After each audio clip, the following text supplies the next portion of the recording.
A giant, disgusting creature kills a child. Oh, and there's a Yeti, too. This is To Catch a Yeti on Stinker Madness. What's that smell? I don't know about you, but I'm thirsty as fuck. Thirsty as fuck. Hey, look at these! Thrill me. If you come back in here, I'm gonna hit you with so many rights, you're gonna beg for a left. Thrill me. Beg for a left. Thrill me. Hey, look at these! No one! Hang on! It stinks. Hang on! Get to the chopper! Stinker Madness. Hello and welcome to Stinker Madness, the podcast about bad movies for bad movie lovers by bad movie lovers. I'm your host, Justin. With me are always Sam and Jackie. Jackie, it's your week this week to pick a movie, and you came prepared with To Catch a Yeti, starring Meatloaf, who was the giant, disgusting monster from the beginning. In case you guys didn't get my joke, Meatloaf, he's gross. Jackie, why'd you choose to catch a meatloaf? Well, first of all, I'd like to say thank you for welcoming me to the show. I am on top of the world. Okay, interesting. Not really. Proceed. I picked this movie because it had Meatloaf in it. Really? And I didn't realize that the disgusting little creature was the Yeti. I thought that the Yeti was going to be something different. I didn't know what that thing was on the front Okay. of the box. I thought, well, because, I expect Yetis to be big and Right. like Bigfoots. Right, which is they reference constantly within this film itself that, hey, look, this little Yeti is not what you think he is. Yeah. You think it was the first Furby, like the prototype? He seems very Furby-esque. I mean, like, wow. Furby did come right out after this. Not a lot. A couple years. Yeah. A couple years after they actually finally released this shit. It's pretty similar. I always wanted a Furby, but I never got one. I wanted the Gizmo Furby. Aren't they all that? Yeah, aren't they all Gizmo, pretty much? Yeah. There's just different colors. There's not really a lot of difference in the actual Furby. Some of them look like birds and stuff. What? What are you talking? What? Yeah. Did they make new Furbies or something? Are you Yeah, sure you're not thinking of Beanie Babies? No, they made Furbies that look like tigers. I bought one for my niece one year for Christmas, and they have them that look like little birds. So you bought Furbies for other people and no one bought one for you? Well, these were the later versions. Like when I was a kid, the Furby that I wanted was the Gizmo Furby. The original? Yeah. This is just awesome talk. And I never got it. Kind of like that Light Bright I always wanted. Never got one of those either. Night Bright? The Light Brights, Think where it's you Night Bright? No, it's Light Bright. Whatever. Yeah, the thing that you poke in the different colored plastic things and then you light it up and Looks cool. yeah, I always wanted one of those too. Never got one. Jackie's parents hated her. We need to address the fact that this movie is a Monster Bud movie. Following the heels of Galgamesh, C.H.O.M.P.S, Ed, Mac and Me. What other Monster Bud movies have we done? What was the one with the flying pizza? That was Munchie. Well, that's Munchie. Thank God we didn't do an episode on Munchie. No, we didn't do an episode on Pod People either, but Trumpy is also a Monster Bud. Yes, right. Which we can never touch. Pod People, also known as extraterrestrial visitors, because that is a iconic episode of Mystery Science Theater, and we will never do it justice compared to them. So No. But yeah. The rules of Monster Bud, of course, mean that you got to have a little creature that you fall in love with, and they end up making your life worse because of their existence. Yeah. I think it happens here. Yeah, I think so. And then it ditches you at the first possible moment. Oh yeah, you can't keep a Monster Bud. You can't. That's Harry and the Hendersons took care of that for us. I mean, you just can't have one. You don't remember the end of Harry and the Hendersons and how heart-wrenching it was? No. Get out of here. We don't love you, Harry. I'm John Lithgow. I played Hamlet. That was one of the worst John Lithgows I've ever heard. What about Alf? Is he a Monster Bud? He's an alien, He's bud. an alien, and he doesn't fuck up their life. He tries to eat the cat. He does try to eat the cat. No, and that's a TV show, so it doesn't qualify. And the first season is absolutely hilarious. The second season stinks. Sam, tell us about the backstory, the extensive backstory. I'm sure, like, this is probably in the AFI's most sought after historical films. They actually have that list. AFI's most sought after historical films Right. on the list. At number 73 million is this one. So the director is Bob Keane, who is just a long time special effects guy. Okay.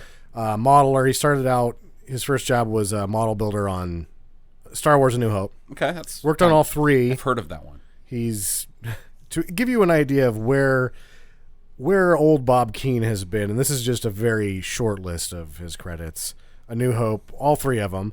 Alien, Superman, Dark Crystal, Never-Ending Story, Krull, Life Force, Hellraiser, Nightbreed. Like, he works special effects and makeup on great special effects and makeup movies. Uh-huh. So they bring him in. There's animatronics. It's going to be a little model. We've got Bob Keane here. Yeah. Do you know how to direct a movie, Bob? Jury's out on that one. Also, what's my budget? $0. Do you already have a monster bud with you? Because that's gonna help with how much money we're about to give you. I've been putting one together based of all just trash bits, stuff laying around that I had. Yeah. So, yeah, I guess. Yeah. So they got Bob Keane and they bring in Meatloaf, and it's like, this is gonna be a thing. It's gonna be a big thing. It wasn't. They canned it for 2 years. Right. I couldn't find out who decided to air this, but it says TV movie, so it was originally aired on TV. I'm guessing cable network, probably Lifetime. Probably. Well, I'm guessing since it's a Canadian film, don't you think that it would be what is that? CBC? Yeah, CBC, or what's the other one where they played the music videos? Much Music? Much Music. They might have put it on Much I Music. don't know, because I watched Much Music and CBC when this would have been released, and I didn't see it. Right. So is this at the pinnacle of Meatloaf's career? What is the pinnacle of Meatloaf's career, Jackie? I would do anything for love. That's Bat Out of Hell 2. I would have to say Bat Out of Hell 1, Yeah. Yeah. which was in the 70s. Right. Which is, that one's when we did that Roadie movie that was actually kind of fun to watch. I haven't seen that. Yeah. I think it's just called Roadie. Yeah. Do you think that, like, now Meatloaf looks at Jack Black and goes, "What the fuck, man? What the fuck? That's what I was trying to do. Nobody liked it, but everybody loves this Jack Black guy." I don't think so. Really? I think by now, yeah, he did some shit movies, so is Jack Black. Mm-hmm. But he also, he was Tiny in Wayne's World. Right. He was Bob in Fight Club, so fuck it. His name was Robert Paulson. Yeah. Yeah. He was good. Robert Paulson is the whole reason you showed up for that movie. Meatloaf isn't a bad actor. He doesn't, he doesn't shit all over this movie. The movie shits all over him. Right. Yeah, he's trying to act in this movie. It's just that the whole thing is collapsing around him. Yeah. Yeah. You know who, because the other people just don't matter. They just don't. I'd try to look them up. I'm like, these people are fucking nobody, right? Right. Except I have to mention the father's name. He thought it would be a good idea to either keep his real name or change his name to Jim Gordon. Jim Gordon. Isn't that the police commissioner in Batman? Yep. Oh my god. Oh boy. Wonder why casting directors didn't latch on to his ass all the time. This is my partner in business, Wally West. Yeah. Oh. Oh. Don't know if you guys are doing a good job with your naming. If you don't have anybody for the part of the bartender, I have a friend named Oliver Queen. So how much money did they give Keane? Oliver Queen. Oliver Queen. Oh, Oliver In this Queen. movie? Bob Keane. There's no way when a movie gets canned and then is released for television, there's no way to find the actual budget at that point. Let's make a guess. I'll go first. $500. It's funny that you make that joke because we have to make that joke later. No, 1,000. I'm thinking $500K. Top to bottom. They did do a lot of construction and soundstage stuff, so I will. Yeah, say but those sure. could have been shared Well, I was saying that would bring the cost up. by sharing sets. Yeah. Oh, okay. Huh. I thought that was cheaper actually. No, I think just filming it in a back alley with hobos would have been cheaper. It would have been just as magical. And as well acted. Oh. Because, hobos are drunk and everybody in this film is drunk pretty much. Sure. Oh, that mom, the rich mom, Yes. she is definitely drunk in her first scene. Mrs. Sturgeon. Yes. And why do all these people have fucking animal names? Well, there's Sturgeon. Who else you got? Big Bear. Big Jack Grizzly. Yeah. Well, that's just because he's Jack Grizzly. Right. I don't remember the family's name, but it had nothing to do with animals like Bowker or Boinkin or something. Yeah, they're for the purposes of this podcast, their names are Amy, who I remember because they beat it into my head. Right. Jim Gordon, because he's not the commissioner, and the lady who couldn't act her way out of a paper bag. Right. That's right. the family She's names. She's the mom in Troll 2. She's better. She is better than the mom in Troll 2. That is. They look kind of the same, though. They have the very similar vibe to them. What else you got, Sammy? That's about the size of it, Okay. to be honest. Well, returns are going to we'll guesstimate those at about none. Yeah. They So why had to didn't- give away the commercials for the... It was like, oh, we got a Yeti movie, and they're like, okay, I was going to try to sell some cars in that time slot, but now I'm not. Why didn't they use any Meatloaf songs? That would have cost too much money. Yeah, you got to pay. Even if Meatloaf's like, yeah, I'll pro bono this, you still got to pay all the set musicians and the studio and book the time and blah, blah, blah, blah. Well, Amy was a very popular song. Yeah, but that wasn't the original. That was just some shitty fucking... And On Top of the World at the end, that was the Carpenters. It Again, wasn't the Carpenters singing it, Jack. No, it was the Schmarpenters. Yeah. And they, Carpenters. they play every Thursday night at the Shit Kickers, right? Right. Oh, okay. Plus, the other thing with, like, why didn't Meatloaf do the music? Because he showed up, was like, oh, fuck me. That's the Yeti. And then was a trooper about it. He's like, I'll act, but the second you call rap, my ass is gone. Right. And he did. I would have been embarrassed. You guys ready? I'm ready. All right. Open on Meatloaf. Well, sort of. Not really. He's got this buddy. So let's back up. Meatloaf plays Big Jack Grizzly, who is the world's greatest hunter of all time. Self-proclaimed greatest hunter of all time. He's essentially Craven the Hunter, but big, and spends a lot of time in Canada. He's got a buddy whose name is Flubber. Blubber. Flubber, blubber. And this is Blubber Brother. This guy's a character actor, Rick Howland. He's been in a lot of movies. Is Rick Howland a little person? He's a short person. He's very short. But he's not technically a little person, I don't think. He's not proportioned like a little person. No. He's just extremely short. He's shorter than a 10-year-old kid. I also saw that I think I caught a glimpse of Meatloaf's feet, and he looked like he was wearing white loggers, so he's got like 3-inch heels on. Yeah. To accentuate the tall man and the short man. Right. How hilarious. Comedy. They are not the same height. Blubber, Flubber, Dubber is a bit of a moron. During the credit sequence, this is the strangest thing about this movie, is that in the credit sequence, Blubber can see the credits. Yeah. Ooh, maybe He's like looking at him going, oh. There's like, oh, there's a Yeti up there. Why was there a picture of donuts? Well, because he's thinking of all the things. He's easily distracted, so he sees some credits and he's like, I don't really care about credits. I care about donuts. Yeah, that's a reach. Yeah, I think that's what's going on there. And then Meatloaf shows up and he's like, hey, fucker, stop looking at the credits all dreamy like. We got work to do. And you as the viewer are going, what the fuck is this? Interesting way to start the film. So they've been paid. Well, no, they haven't been paid. They've been hired. Sure. By Sturgeon, who is a rich whatever. Yeah. He's just a rich guy who's got a son, Wesley, who is essentially Francis from Pee-wee. Only worse. And Francis Wesley wants a Yeti for a friend. For a torture device. Yeah, pretty much. Yeah, exactly. And we cannot move forward without mentioning the awesome Yeti song in the beginning. Oh, yeah. This is actually the only song that's worth a shit in the whole fucking movie. It's the opening Gonna catch a Yeti. Oh yeah. Yetis are big and stinky. They live in Himalayas and they eat people and stuff. Worthwhile only because it went all the way terrible. Right. Because lyrically and musically, it makes zero sense why it was done. Versus the other covers are just a bar band doing a shitty job with classic songs. Right. Yeah. No. Yeah. So they're gonna go up and they're going squatching. They're gonna catch them a Yeti. And they get into the Himalayas and immediately find a Yeti. Like, it's the easiest fucking thing. There's no hunting sequence of like, oh, we found tracks. Well, What's that in the wind? I smell Yeti fur. Nothing like that. Yeah. They just walk over a hill and there's a fucking Yeti sitting in the snow. Jack Grizzly makes it seem like he's done all the legwork on this beforehand. Okay. He did In the some internet dialogue, he research. does. Well, no, it's like, I already went up there and I scouted it and I found the Yeti, and now I'm just going to come get you and we're going to go get the Yeti. And then they're gearing up.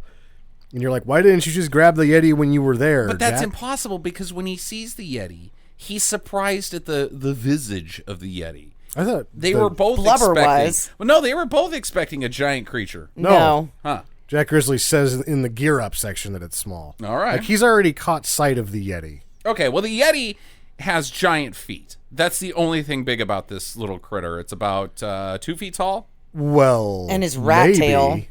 and he's got a giant rat tail. But if he's got, big feet, you know what they say. Big shoes Well, the little girl did check. for big shoes. Yeah, Yeah. there wasn't any. Okay. He's got a girlfriend. Mm-hmm. So, just assuming. I'm not really clear on what you're. What the big feet thing is, big shoes. it costs extra when he goes bowling. Right. There you go. Just say it. Jesus. He's got a huge cock. Oh, that's not what I was talking about. Coward. So they get it. Well, they don't get it. The Yeti gets spooked and then uses his giant feet to ski down the hill. Like, that's how they get around. Yet there's individual prints when we see the prints. But you only see them skiing because I guess the robot didn't work. One arm and the face is all that moves. Right. So you just set it down and push it down a hill, and that's your special effects. Yeah. I don't even know if the one arm worked. I think they might have done like a puppeteer. Oh, arm just a thing at the marionette? end. Yeah. Well, marionette or the stick from the bottom. Up its butt. Yeah. So it skis down the hill, crashes into a tent, and they're like, fuck, where is it? Let's get down there and look for it. They look all over the tent, and they can't find it. But the tent owners come back, who are some mountain climbers. They're like those Everest type guys. Like, well, we're going to go to the top of the hill to find our inner manhood. But they're total schmoes, too. You see them and they're like, you guys mountain climbers? Nope, we're accountants. Right. Yeah, there is no way that these two made it up some dangerous mountain. Yeah, he comes back and he says, well, I'm the first Westerner to ever reach it, the summit of Mount K9 Widowmaker. And then he says it's 12,000 feet. Like, you realize that almost every state in the U.S. has a mountain that tall, douche. He went all the way to the Himalayas. Huh? Okay. So anyways, they're like, oh, yeah, what are you doing here, dude? Get out of our tent. And he's like, I'm looking for a little critter. I'm hunting. And then Blubber's like, we're looking for Yetis. Shut up, you. And they're like, all right, well, beat it, Buster. So they go away. They track the Yeti some more and determine that he's on his way to the United States. Like, they're like, we got to get ahead of this thing. And then the next thing you see is a plane flying overhead. They flew their own plane back. They had a runway and an airplane parked next to their tent. It was a seaplane. What the fuck? They also climbed the mountain backwards because they had to walk uphill to get to their tent when they got done climbing the mountain. Oh, that's true. I didn't even think about that. That is... Bad job. Where did you guys come from? Just climbing this mountain. The bottom of it? Because that's the wrong direction. We flew here to the runway that's built on top of the mountain. That we landed in our seaplane. Right. And then walked down the hill. Yeah, did you guys see the Yeti? It's little and it looks like bullshit. So one of these guys is Jim Gordon. And not really. Or really? Or really. He has got a mega mullet. Like, where are we putting the if 10 is like Billy the Ray. most rockin' mullet of all time? He's halfway to Billy Ray. So he's got a 5? That's not a very good dude, mullet. Billy Ray, you put them next to each other, you're going to be like, oh, dude, Jim Gordon, eat shit. Look at Billy Ray's. Yeah, I'm with Sam. Wow, a 5 on the mullet scale. Oh, yeah. This is, but it's the shitty type of mullet. Wait, what did I just say? It's the accountant mullet. Sure. So it makes it mega crappy. This is just sort of a little bit longer than Hasselhoff. This is a lady mullet. Yeah, it's the femullet worn by a man. He's got a lady wig on. It's Because my grandma had that exact same haircut. You say that every episode about somebody in a movie. yeah. She's had a lot of haircuts. Yeah, Justin. And a lot of husbands. New husband, new haircut. Sure. Maybe that's how you get the new husband. The new haircut, and then they just flock to The haircut. the femullet, I guess. It's like, all right, need a new man. Give me an ape drape. And the barber's like, sure. Are you single by chance? How about we just go home right now? Yeah, skip the haircut. Let's get married. Yeah. Let me shave your neck first.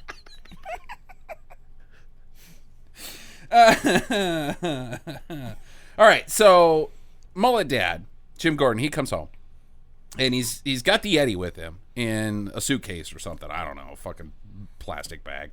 But he's totally unaware of it. He got this creature onto a seaplane, through customs, both directions, through security, across the Atlantic Ocean in a 747.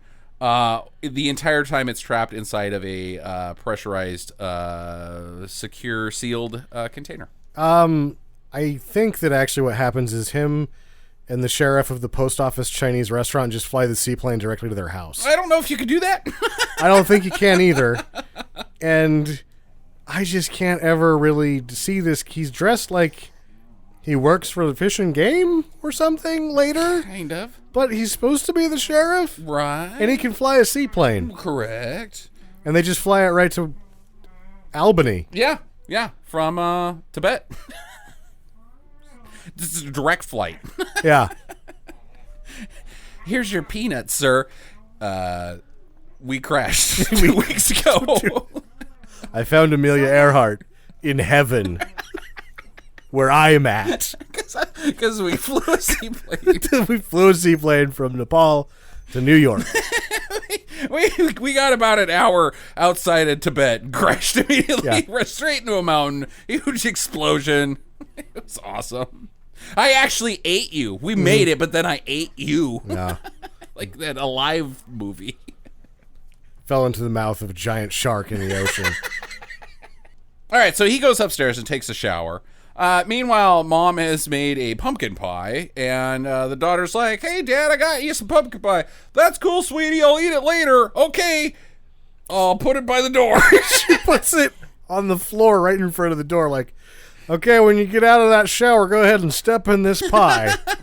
That's how he takes his pie. Yeah. And it's burnt. It does not look like good pie. No. But the Yeti, he's like, and so he goes and gets it and eats it. And the dad's like, "Hey, pretty funny joke, this empty plate in front of the door. I'm actually kind of glad that I didn't step in this pie." And daughter's like, "No, I gave you pie. Weird. What's going on?" And the dad's like, "Okay, well, let's forget about that for now. I bought you a present. It's up in the bags upstairs." And so she goes up there. She opens up the bag, and the fucking Yeti comes flying out of there and hides in the corner. And she's like, "Oh my God." And the parents are like, "Jesus, somebody's kidnapping our daughter for the third time this week. Let's go up there." They go up there, and sure shit, they're like, "Well, how about that? There's a fucking monster in a room." Yeti here. So then they're like, "Product placement?" And Oreo's like, No, we are not giving you money for this. No. Frankenfurter, though, did. Frankenfurter. The town of Frankfurt, Germany, was product sponsor for this film, Jackie. That's what they call the hot dog. That's because hot dogs are Frankfurters. Yeah, it's a Frankfurter. Yeah. Hot dog, they aren't hot. The whole thing with a bun and everything is a hot dog. The wiener itself is just a frankfurter. You said wiener. It's a wiener. It's also a wiener.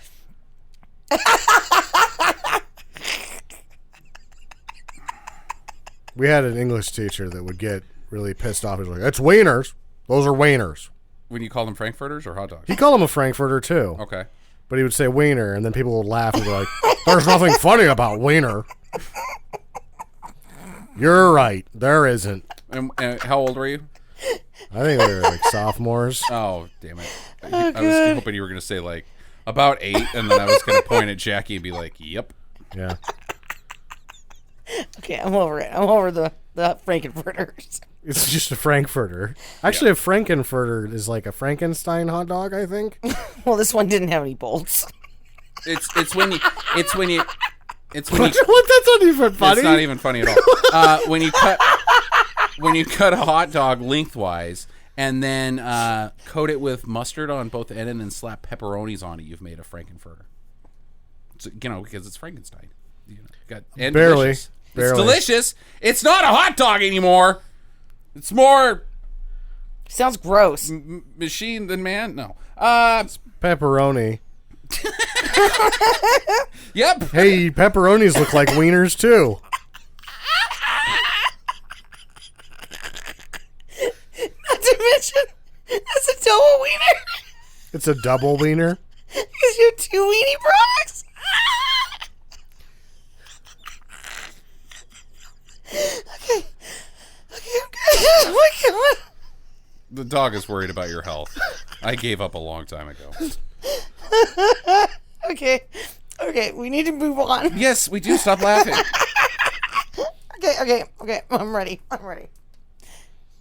So the dad's like, well, shit, we can't fucking take it back, and we can't call the police because it's illegal. I'll go to jail. Even though I'm the commissioner of Gotham City, Jim Gordon. Yeah, you just make the paperwork up. I mean, let's Yeah. be realistic. I need a 1043. Isn't that importation of a Yeti, Gordon? God damn it, just give me the paperwork. So Grizzly flies into New York, and he meets with Mr. Sturgeon, and Wesley's throwing a fucking fit. Like, get me that goddamn Yeti, you son of a bitch. And he's like, okay, well, go fuck yourself, you little kid. Back at the house, the Yeti is sick from being hot. He's got a fever. He's burning up because he can't take it in the big city. Uh-oh. Little ice cream will fix that. Is that a shout out to the Olsen twins there, Sam? No, a shout out to the Olsen twins. If one of you is single, I'm available. If you're still hot, that is. I don't know. I don't watch We haven't seen you in a long time. Yeah. All right, so they put a wet towel on his head and give him some ice cream, and They jam him in the sink. They jam him in the sink. uh-huh. Mom rubs an ice cube on his foot, and then he wakes up. Yeah. So then they shove him in the fridge with the door open. Like, that's going to fucking help anything. You get to sleep in here, Billy. Yeah. Well, Pepsi might have gotten behind this. No, they said no, too. Yeah, no. Nobody got behind this shit. Well, there were all those Pepsis in the fridge. Doesn't matter. Hey, guess what? You can buy Pepsi at the store, and was- then you can put it in front of a camera. Yeah, there was some Triscuits. There was some ballparks. None of the cash showed up. Doesn't mean that fucking Joan Crawford called you up and was like, hey, I hear you're making a movie about a Yeti. How about some Pepsi in it? You're like, oh, yeah, I totally forgot that you owned Pepsi at one point. That's where I know was where going you're going with that. Joan But Crawford. She called and was like, hey, you'll never use Pepsi in your Yeti movie, you sons of bitches. Why don't you make another Bat Out of Hell, Meatloaf? I will in a year. Exactly how the meeting went. Yeah, it did. Oh, wonderful. Also, I died 15 years ago. What are you going to call it? I'm going to call it Bat Out of Hell 2. Because I've got nothing else to call it. One time, Betty Davis called me and wanted to be in Baby Jane too, and I said, not Joan Crawford! Somebody go get me another baby. Oh, God. Too soon? Too soon. Think I'm gonna step on some Joan Crawford fans' toes? Nobody talks about Joan Crawford that way. Except for Joe Crawford. Except for her children that hate her. Because they weren't her children. They were somebody else's. Oh my god. Well, I guess if anybody has a license to talk shit about Joe Crawford, it's them. The stolen children. Okay. And we're done. Stinger Madness is not on the air anymore. Been sacked. So the next morning he gets up and he's ate all the food. And they're like, how dare you little bastard? Yeah. We don't make very much money. He tried to spread product placement all over the kitchen, and every company was like, no. So she takes him upstairs to clean him up, where he proceeds to eat soap and farts and burps bubbles, and it's awful. And then he eats the toothpaste, and I guess... Colgate toothpaste. Yeah, I guess he's okay with all of this. Like, he doesn't like meat. He seems to only eat pine cones in his natural environment. Right, but he's like a goat. You can just fill him with garbage. Except meat. Except for the meat, yeah. So, Which in He 95... doesn't like wieners. right? We're done with that one. Okay, sorry, go on. Well, hopefully he doesn't watch the movie Ski School. And she names him Hank because she's like, I got a dog and he was awesome and his name was Hank and he looks like you. He had a big cock and big feet and big tail and I liked him and his name was Hank. She's like, I'm going to name you Hank too. Do you think she named him Hank as well, or his name is Hank too? The sequel to the dog. I think she just named him Hank. Yeah, because she doesn't call him Hank too. She calls him Hank. Well, you don't call him Hank 2 to their face. Dude. Only to other people. That's Hank 2. If I call him that to his face, he'll be sad. He'll know. He'll never be Hank 1. Yeah. So Grizzly and Blubber have tracked them down via the newspaper because men going to the mountain, I guess, in a small town. Sure. I guess it's not the biggest stretch in the world as far as this film, but they track them down. They know where they're at. And they're coming. So they go to his sporting goods store, which Jim Gordon owns. Yeah. And then Meatloaf throws game at the store clerk to get the info on where they live, and she's like, "Okay, I guess because you're Meatloaf." Yeah. Huh. He's very charming. I wonder if in real life he is really charming. Or if he's just one of those nut scratchers. A nut scratcher. Like, he scratches his nuts? No. Okay, obviously you guys have never heard this term. Oh, another oh, Jackie boy. term that isn't actually a term, you just made it up on the spot right now. Yeah, we have it. Shut up. What does a nut scratcher do? I'm curious. Nut scratcher is a dude that will... She's still trying to work her way through what it is. Because she realizes that if she says, a dude who scratches his nuts, will be like, and... He's the kind of guy that'll give you the third definition down out of the dictionary and not the first one. Right. It's kind of like the wrong answer. Those nut scratchers. He's the guy that scratches his nuts in inappropriate places. So he is just a nut scratcher. So, dude. Yeah, okay. You're standing up there for somebody's wedding and all of a sudden you're like... scratching your nuts and you're in the bridal party. We have to scratch our nuts so much, Jackie, that we aren't even aware of us scratching our own nuts. And then he hands you a sandwich. If you had told me that I scratched my nuts during our wedding ceremony, I would have been like, and... I just installed those hard brush dish brushes on Brillo the inside pads? of my pants. Oh, right. Yeah, that's so good. that as I walk, my nuts are constantly being scratched. Yeah, mm-hmm. Oh my God, you just suck. Anyways, yeah, It's going to catch on. No, it's not. No, it's not.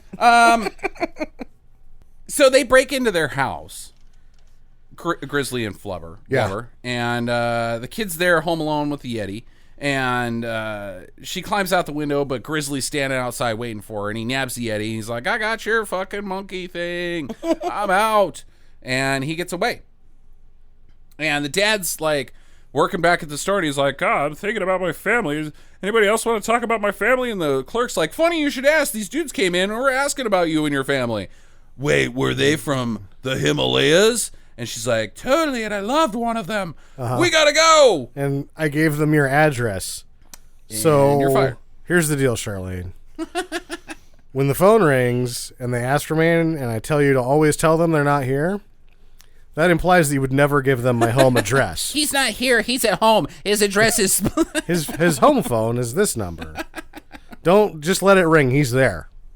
Well, can you give me a refund on this sporting good thing that I bought? Yeah, use his bank account number. It's 541. So he's on his way back to help out with the daughter. Like, oh, my daughter's in danger. To help out with rescuing his own daughter. Yeah, right. And he gets there, but it's too late. They've made off with the Yeti. They're gone. But Amy, the daughter, has seen the license plate. And it's a New York plate that says dollars. Yep. And so they call the police, which is a reasonable thing to do when you've got a Yeti. And the cop's like, well, here's the deal. Here's the deal, Mahoney. I flew it in, so technically I'm an accomplice. Yeah, but we go. I'll give you the license plate or the address of this guy, and then I'm out. Yeah, don't tell anybody about this whole I'm washing my hands of this whole business. I can't be involved. Do you guys need a ride to New York? Yeah. Sure, of course we do. Okay, I'll call a Chinese restaurant delivery car to take you there, because that's what's going to drop you off there in the next scene. Amy's like, I can't wait for Chinese. I gotta go now. She takes a Greyhound bus. Yeah. And they work out that the train's going to be faster, so they go there in a restaurant delivery car instead. I still don't understand anything you just said. That's exactly how the scene goes. Yeah. The train is going to be faster, so we show up in a Chinese delivery car. Yeah. That's what happened. Why didn't they take the train? If it's faster. That's a very good question. One that you should ask Jim Gordon, Commissioner of Gotham Police. And they get there, right? And the little girl is sitting outside of the mansion. Yeah, right. Crying. And I'm like, what the... This is a terrible plan, little girl. Like, you didn't go to the door? She just sat down in their front yard and started crying. And you know why? Because she can't go in there. Because inside, Wesley has murdered the maid. Legitimately murdered the maid. And he has a tick mark thing on the wall. Right, of how many maids he's murdered. By turning the electricity off while they're vacuuming and turning it back on in a surprising fashion. Because usually, if you're a maid, what you do when the vacuum goes off is you then, like, take a fork, and you stick it into the outlet. You just and then you bite just into start the electrical licking cord. it as much as you can. You just latch onto that electrical cord with your chompers like your fucking Jaws in Jaws 2. Why isn't this working? Let me attach it directly to my eye. I hope nobody turns the power back on. Ah! Yeah. Every time. Maids always chomp onto electricity whenever they can. So Grizzly delivers the Yeti to Sturgeon, and Wesley's like, that's bullshit. That's not a fucking Yeti. I fucking hate you, and I hate you, and I hate you, and the movie hates me, and I'm never going to work again. So Grizzly then proceeds to chuck him across the room. Bad dummy. It's awesome. It is awesome. It's the most awesome thing that happens in this movie. Oh, I totally laughed my ass off at this. It needed... And he lands on his neck. Yeah. Yeah. No, he's dead. Yeah, he's either paralyzed or dead. This is the first time, one of several times where Wesley gets killed by Grizzly. But Grizzly leaves without the money. There's $5 million on the table. He's like, I guess I'll go then. All right, well, I'll come back. The courier's got to bring it. Well, you wait. Yeah. You don't leave. You got to have this deal where you don't hand the Yeti over without the $4.5 million. Correct. Maybe he was hungry and went out for a hot dog. Well, he would be he'd get a lot more hot dogs with $4.5 million. I'm sure that they've got some food that they can tide him over with, Jackie. He's not a good businessman. Well, he also said to Blubber that if he fucked up one more time, he'd eat his guts for dinner. So he could just tide him over on that. Yeah. Well, I think the only thing in this house, to be fair, is booze. Yeah, right. You never see these people eat. It's always just booze. Implied drunkenness. Why not? If he's that hungry, Scotch will do.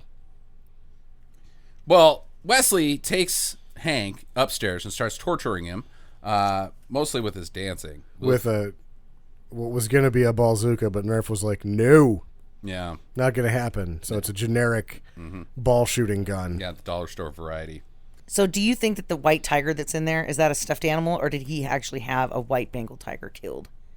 Oh, of course he had a tiger killed. He probably used it to electrocute one of the maids, and it was just a collateral damage.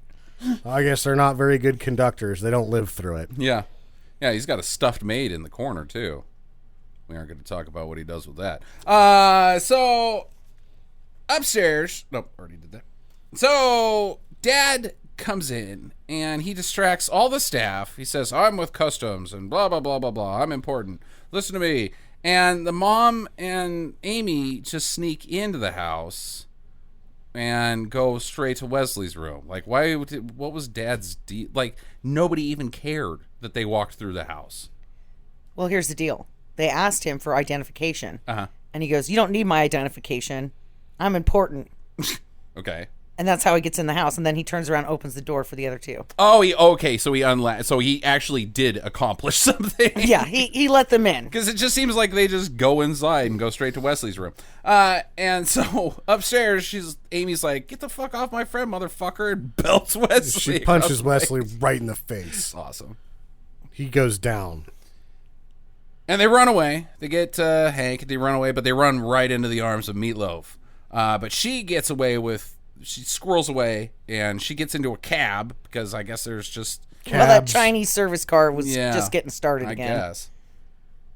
And Meatloaf and Flubber give chase, and they end up at some park. Yeah.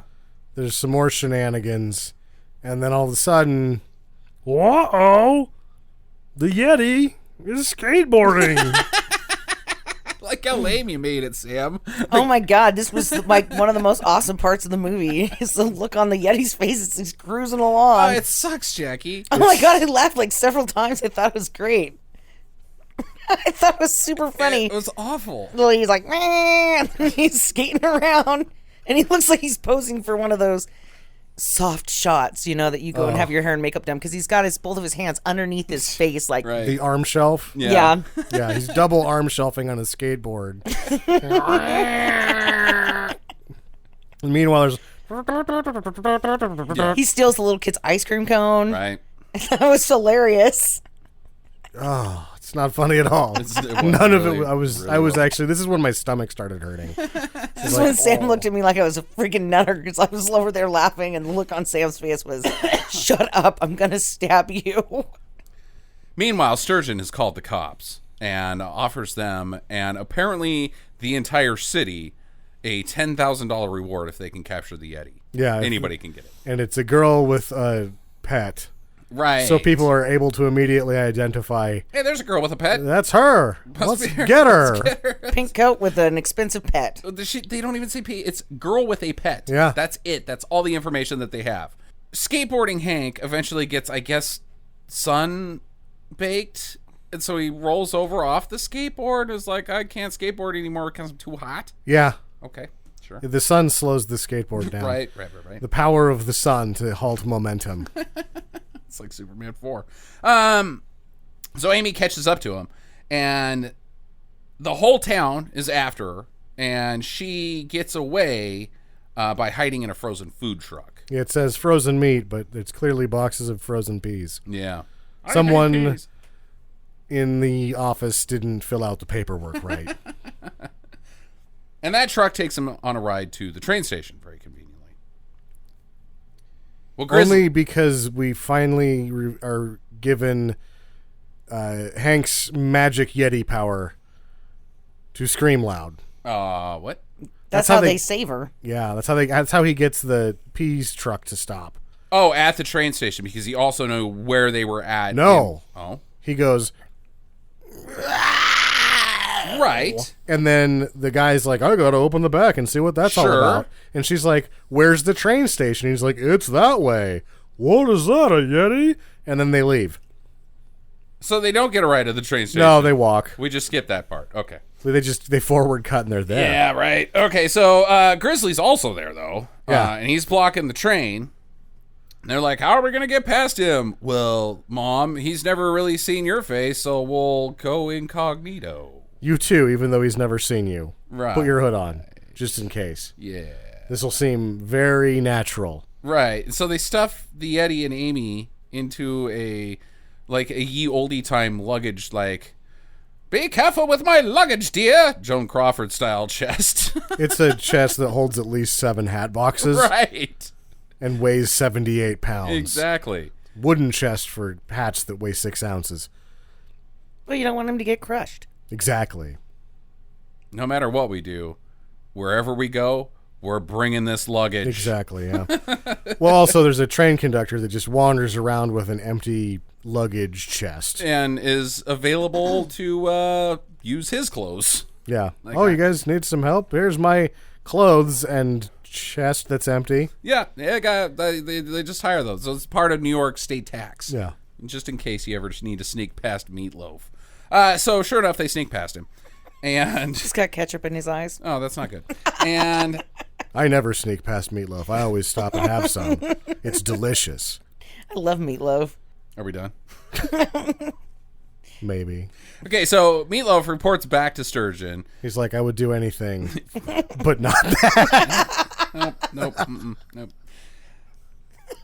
And he's like, okay, well, here's the deal. You still got to get that fucking thing. And this time you got to take Wesley with you for 50. Make it 100.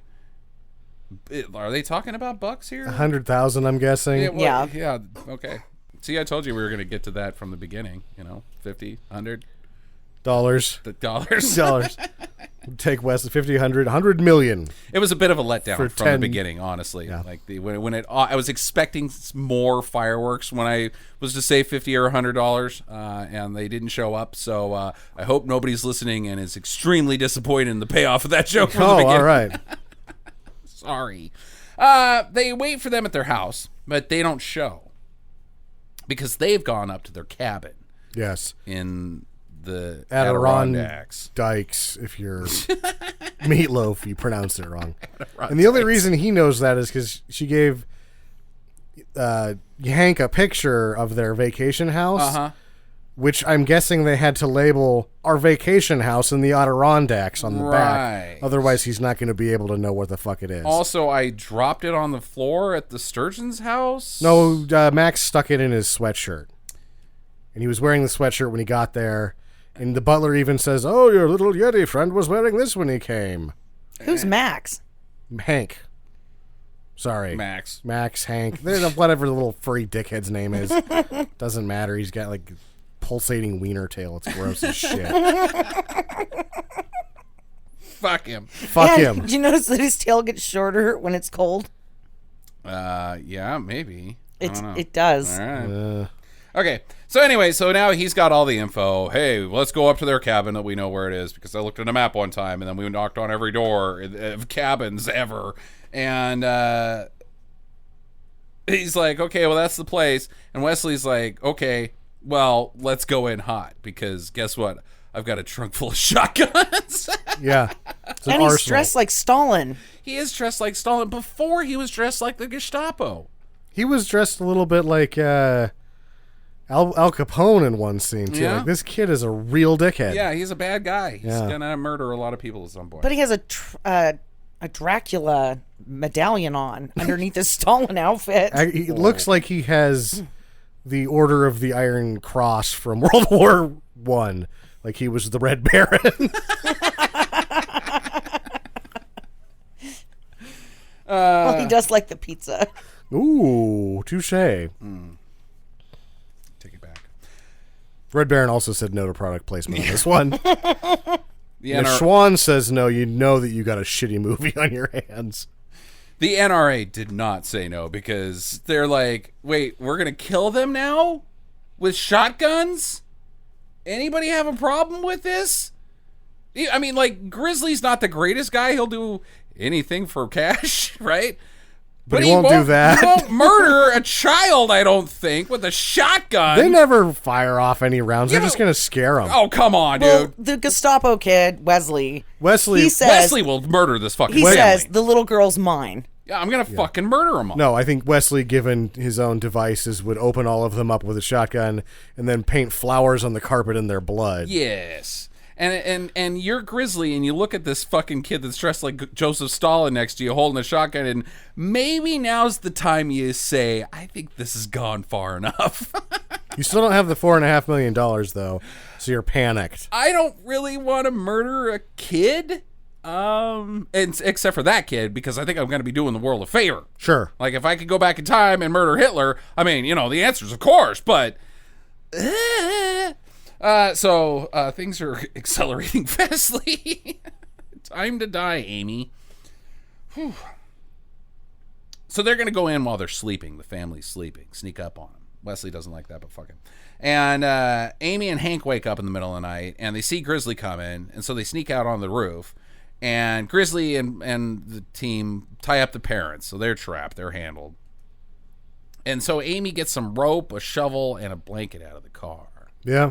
She's gonna fight back. Yeah. But it doesn't really matter because Hank is just gonna dig a hole fast. Right, big hole. Yeti power 2. Now they use the shovel for something because she tempts Wesley and Blubber out of the house, and Wesley chases after her straight into the hole that Hank has dug. It's like 6 feet deep. Right, I think he could get out if he wanted to. But either way, he can't because she fucking murders him in the face with the shovel. He's It's dead. a snow shovel. She just gave him a bruise. You can't. One whack with a snow shovel isn't going to kill anybody. Like a metal shovel. Yeah. That's a thin metal because it's a snow shovel. Smash somebody's brain in pretty good. You need to hit him a few times with that one. All right. Well, at least you could gash their face. Yeah, gash it. He gets a black eye. Yeah. All right, well, I'll go with that. Okay. I guess he's not dead. Damn it. All right. But he's incapacitated. And she gets up on the roof and then puts a blanket over the chimney, thus causing all the smoke to go back into the cabin where her parents are at. She's like, well, because at this point, Meatloaf's like, I'll make you a deal. Give me the Yeti and I'll let your parents go. And she's just like calling his bluff, like, well, I don't care about them. Fucking kill him with a smoke inhalation. Right. And he's just like, okay, whatever. The place is filling up with smoke. Well, I guess I'll go outside. I'm wearing a giant fur coat. I can make it out here. In the Adirondacks. And Hank gets in there somehow and unties the parents. So they're free. And Dad tries to punch out Grizzly, and nothing happens with it. And this is the only slightly comedic part of the whole film is Meatloaf looks at him as like, really? And he's like, yeah, no. You're not Jim Gordon. That guy was a commando. He'd kick my ass. Well, the mom kicks his ass with the butt of a rifle, so yeah, Grizz is out. And then Blubber somehow ends up in the lake via rope. I don't. There was another trap that we didn't get see set, but she did have rope at one point, and it seems to be a snare that somehow turns into a trebuchet and then tosses him into the lake. Okay, yeah. A kid could do that within minutes. Actually, a Yeti might because they're magic. Oh, okay, yeah, sure. Well, not to mention that this little girl is trying to murder everyone. That and that, Hank has run around and set other traps that we don't see, and most of the villagers have been killed. Well, the family drives away. They get away, and they call the cop friend, and they tell him to meet up with their passports. And Amy's like, what? What are we doing? We can't keep this monster bud. That's part of the rules of the monster buds. And Grizzly gets this info from a gas station attendant who is a little nosy. Oh, the passports, huh? Well, I know where they're headed. We got to cut them off at the airport. So... Where's the next international airport? Where's the nearest international airport, Wesley? New York, where we just came from. You stupid. Thank you. Why did I ask you that? Oh, yeah. Okay. Well, Wesley on the way takes it a little too far with Grizzly. And Grizzly pulls the car over and then smashes Wesley's face into the ground. And his brains come out. And it's gross. Well, into the snowbank. And the kid is stuck and suffocates. Yeah, it's fucking stupid. So, once again, another kid killing. Yeah, he's dead. What is this, 3 times now? Yeah, Wesley gets murdered 3 times. All right. Back at the airport, Blubber pulls out a shotgun and goes a little nuts. Tries to dive through the radar machine. And the airport security fills his ass full of fucking lead. No, they don't. No, they should don't. have. I mean, even, like, okay, let's face it. This This was 93. This was pre 9/11. Yeah. You pull a shotgun out at the airport, nobody's going to shoot your ass? Well, these... I don't know if this is LaGuardia or New York International or what, but Probably they got JFK. If this is, I don't know if it's JFK or LaGuardia, but security had Uzis. Yeah, right. Like these are heavily armed clandestine agents of the airport. Hey, man, that guy's got an SAS. What do we do? I guess bust him if he doesn't get away. If he gets stuck in the radar machine, don't shoot him. That was expensive. No, I think Blubber has not chosen wisely here. No, he goes rogue, fucks up the whole thing. I mean, least of all, you shoot him with a net gun, right? I mean, he's kind of wedged in, yeah, to the radar machine, so he doesn't radar with hey, you got X-ray machine. You got a net gun, you still use it, right? Yeah. I don't know. I liked in this scene where Hank has to go through the detector, and he blinks. Yeah, because he gets to go through the detector because conveniently Blubber has pulled out a shotgun, distracting all the TSA agents. Yeah, or whatever they were before that. Yeah, I don't know. Probably just airport security. Anyway, so they take they take Hank back to the Himalayas, I guess, and he skis away. He's like, okay, see you after, hugs and stuff, and it's not very traumatic for anybody. And he's got a girlfriend, and he waves, and she's like, oh, did you guys see that? And they're like, see what? And she's like, oh, fuck, I hate this movie. And meanwhile, in Greece, the Sturgeons are apparently enjoying their life because they've gone on a trip without Wesley and are never going to think about him again and lead a long and healthy life. I know a lady that'll take that kid. What kid? Oh, Wesley? Yeah. Mrs. Stalin? We were talking about her earlier. Joan Crawford. I would like the worst one you've got. We've got a deal on this one. You just get to keep him. He would be her little right-hand man. Oh, they would get along great. Absolutely. Tina, bring me the axe, and then Wesley's going to murder you with it. Yeah. Not good for anybody. Who wants to ask questions first? Do you think that those are baby Yetis? Or are those full-grown Yetis? That came back and waved at the end? Yeah. I thought one of them was Hank and his girlfriend. Yeah, I think they're full grown. Yeah. They're a loving Yeti couple. It is a missed opportunity, though, in this type of film where it, like, hey, here, you've returned me to my family. You know, it turns out I was a dad, and you have the little baby ones, and the kids in the theater go, oh, that's so cute. Then you get the Furby that you can open up its stomach, and the little Furbies come out. My God. They had a cesarean section in Furby? All right, tone it down over there, Wesley. They had a puppy surprise when I was a kid, where you seriously was like a Velcro strap in the tummy area of a dog, and you would open it up, and it would have puppies inside. That's horrifying. The puppies would spill out of its stomach, and you'd be like, well, at least the next generation shall live on. Well, and you never knew how many puppies you were going to get in Puppy Surprise. Was it Lady Old Yeller? That's horrible. Puppy Surprise. Puppy Surprise. Puppy surprise, your mom's dead. Yeah. Sorry, puppies. Off to Joan Crawford with you. She doesn't like dogs. Yeah, no, either way, I think it's implied that it's his girlfriend. Like, hey, you brought me back to my girlfriend. She likes me. But dude, you make that twist, like, oh, see, I was part of your family, but really I belong to this family. And then the little girl understands that she had to let him go. That's what you do when you actually write a shitty movie, not a whatever, just end it movie. Well, no, she knocks him in the head and takes one of those little baby ones. She's like, now you live in New York, you piece of shit. What? That's what you do. You're like, welcome to your new home, motherfucker. When you get them when you're young, and you can train them up, right? And then they can acclimate to the climate. I mean, that one was old. You get a little baby one, you can just mold it into whatever you want it to be. It will never know the difference. I cut your mom's stomach open. Checking for more of you. Said Jackie at one point because she's a fucking psychopath. Sam, you're next. How do you think the camping store's doing? Who's running the ship? I guess it's the French lady. Yeah, she's just like, oh, the store's doing great. People went to your house and took all your stuff. I gave everyone your address and keys. Because I have a whole drawer of them.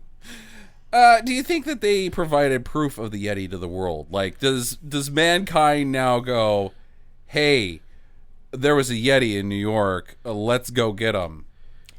Well, they brought the fucking thing right onto an airplane like it was a Delta flight. Like, no problem. Like, hey, so was that a Yeti?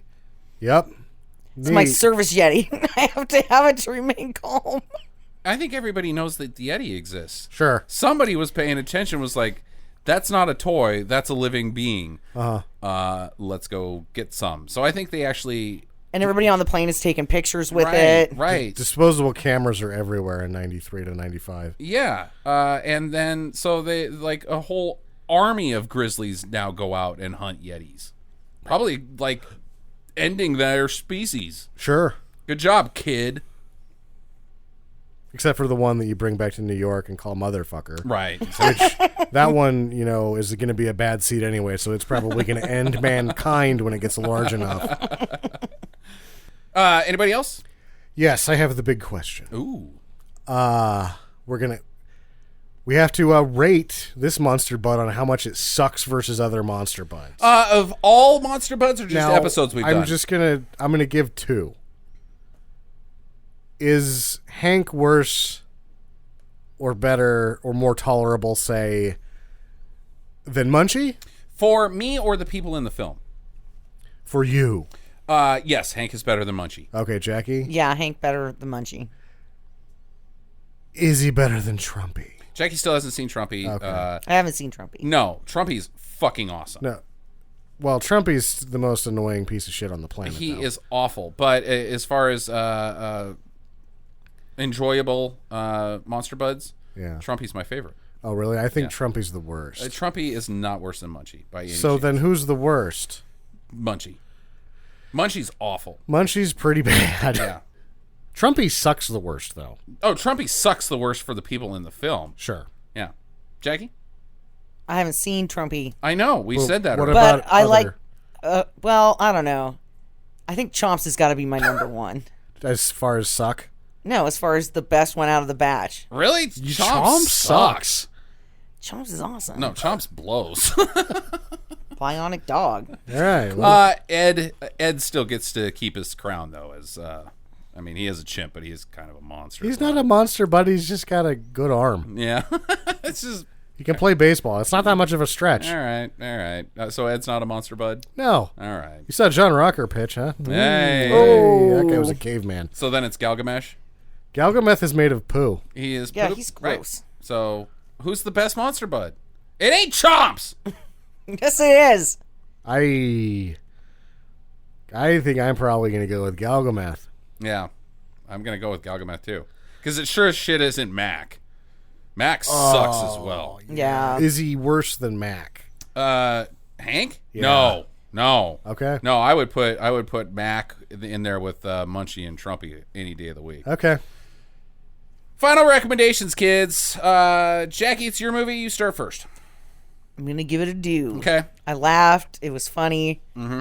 And the storyline was okay. The storyline was okay. Was it?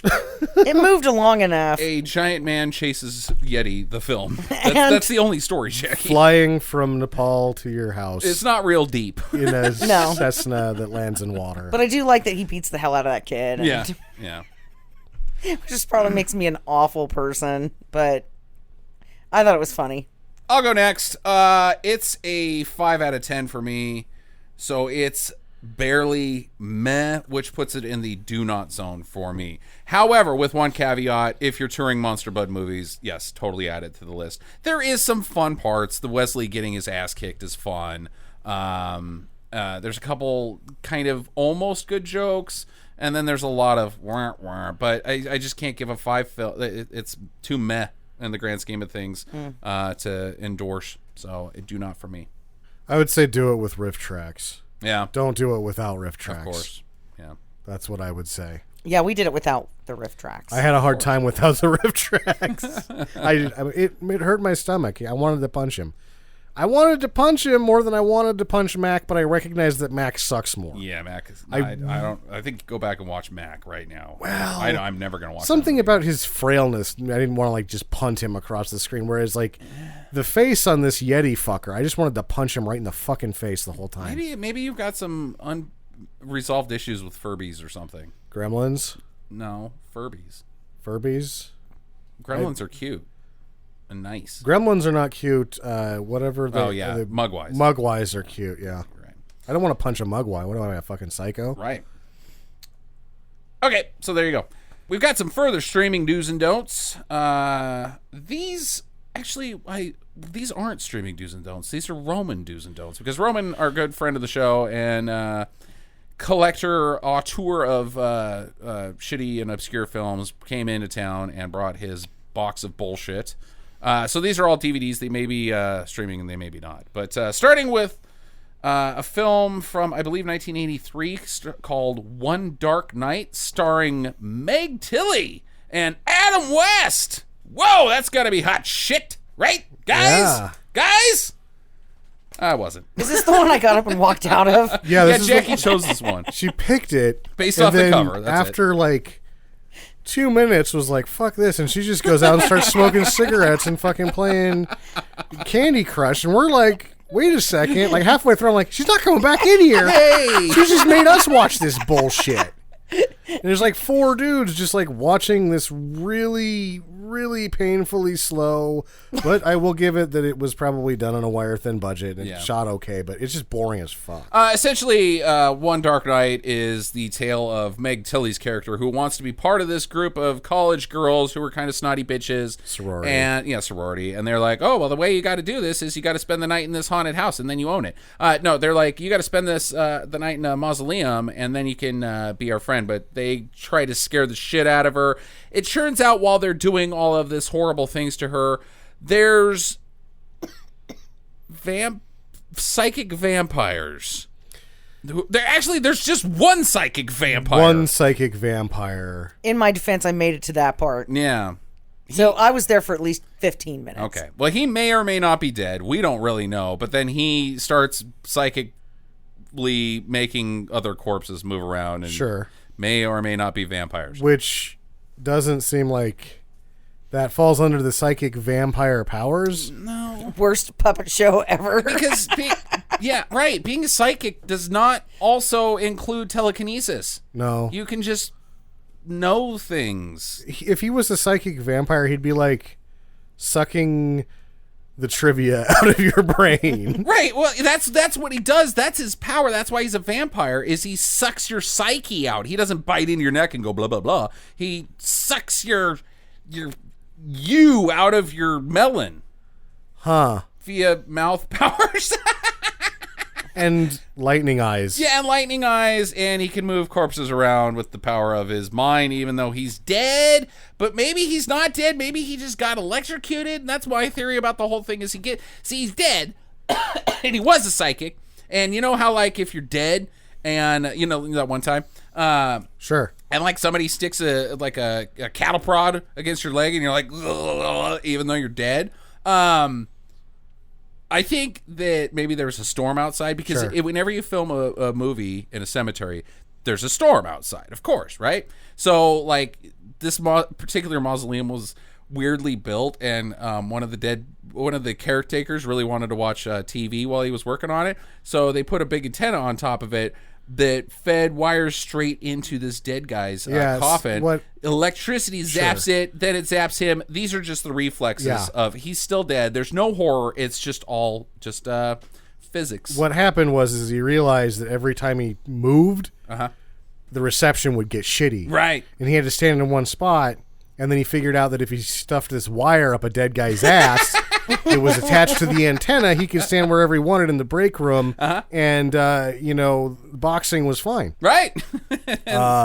So it just kind of went south on him one night when lightning struck it, and then the guy kind of turned into a big dead lightning machine.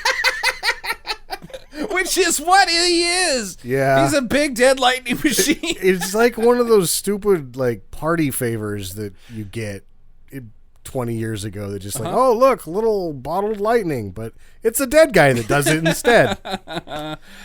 This is a do not for me. It is a really big do not. I'm going to go do not because I walked out of this and didn't come back. Okay, you don't get an opinion because you're a dick. Next up, Sam and I watched this, a Godfrey Ho follow-up to our like run of Godfrey Ho lately. Yes. Bionic Ninja. Of course, Ninja's in the title. This... Which one? Because you have to refresh me because there's so many Godfrey Ho movies that we just watched. Here's why I don't like this film. Is it the yellow ninja guy? I'm going to go ahead and give this a do not. This is like the most Godfrey Ho genericness that ever has existed. Some ninjas are out doing their thing, and they find microfilm. Boy, this sounds familiar. Sure. And the CIA's got to get involved to keep the microfilm from destroying the world. It's the exact same movie as the Ninja Tape.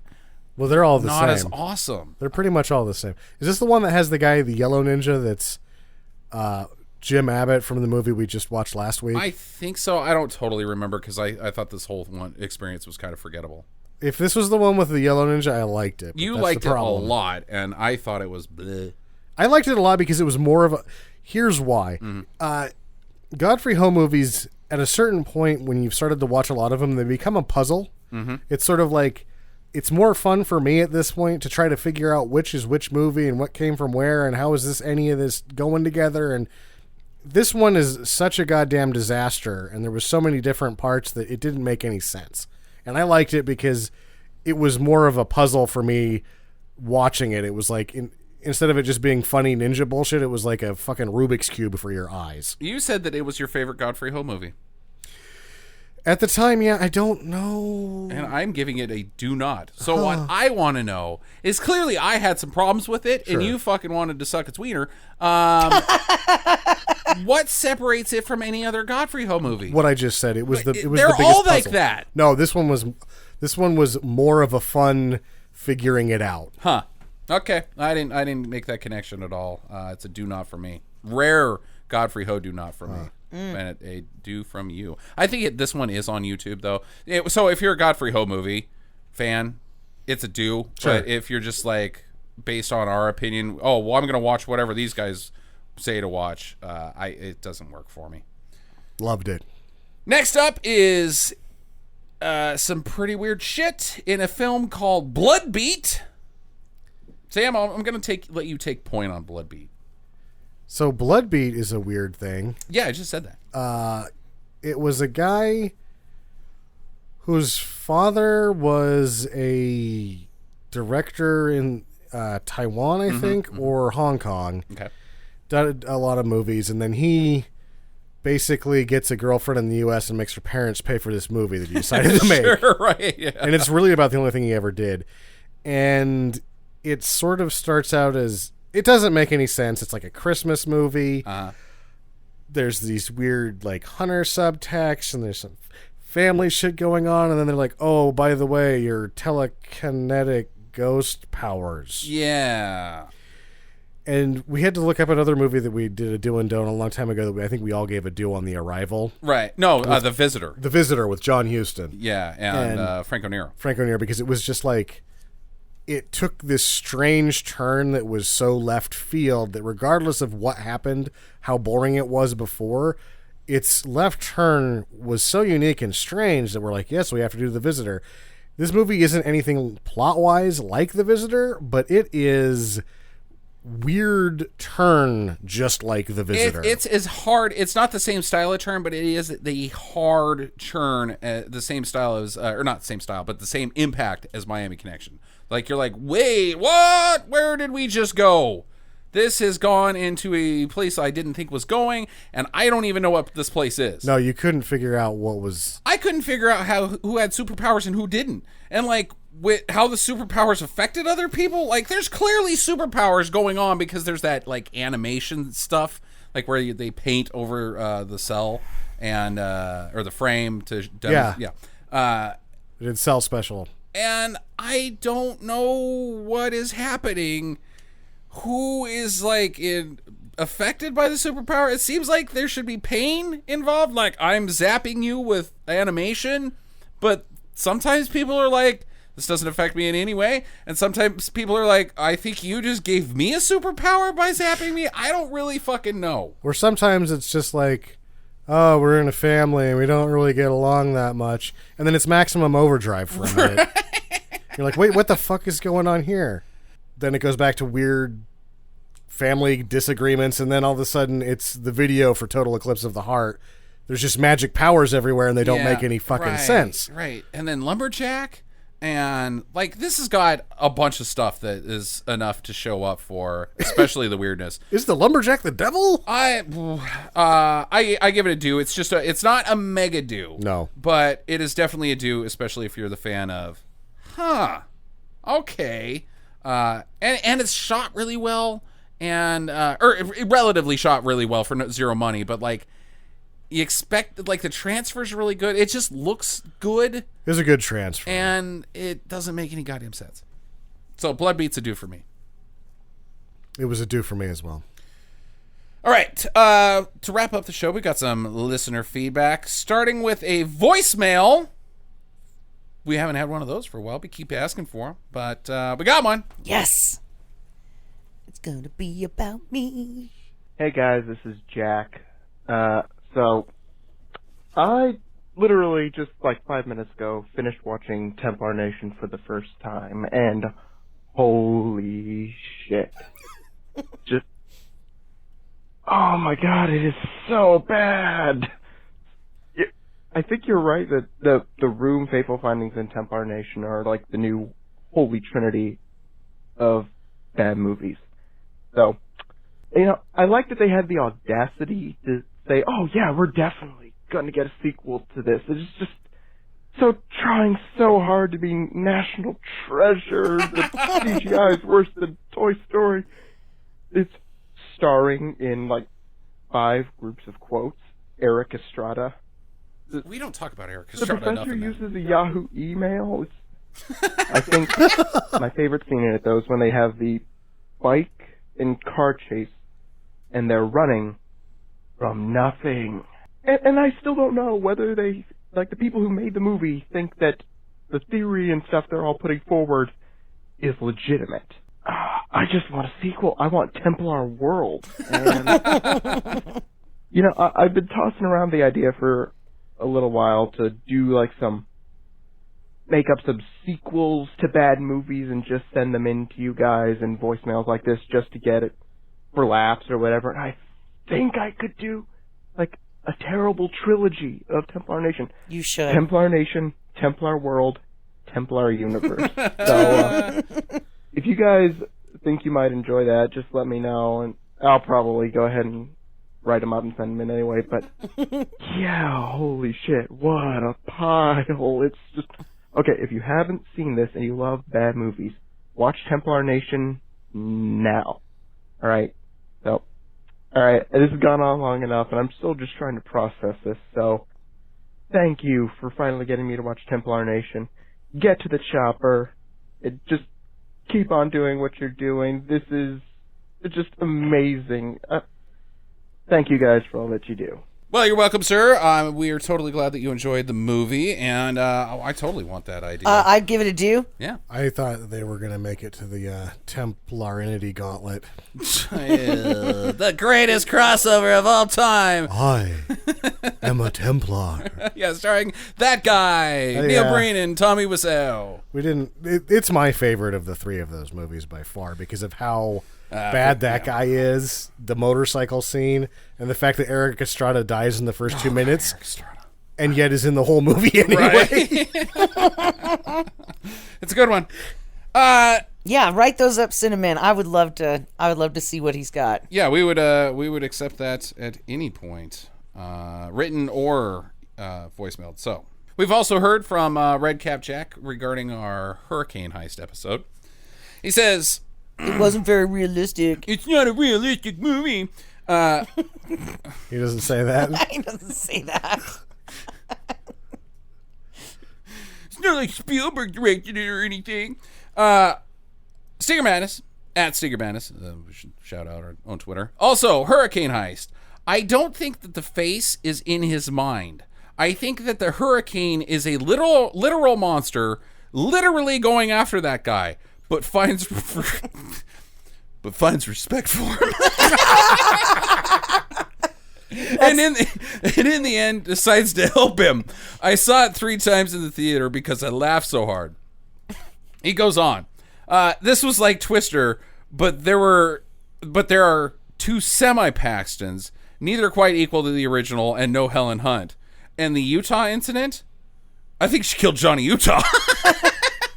Johnny. And now the storm from Australia is here for revenge.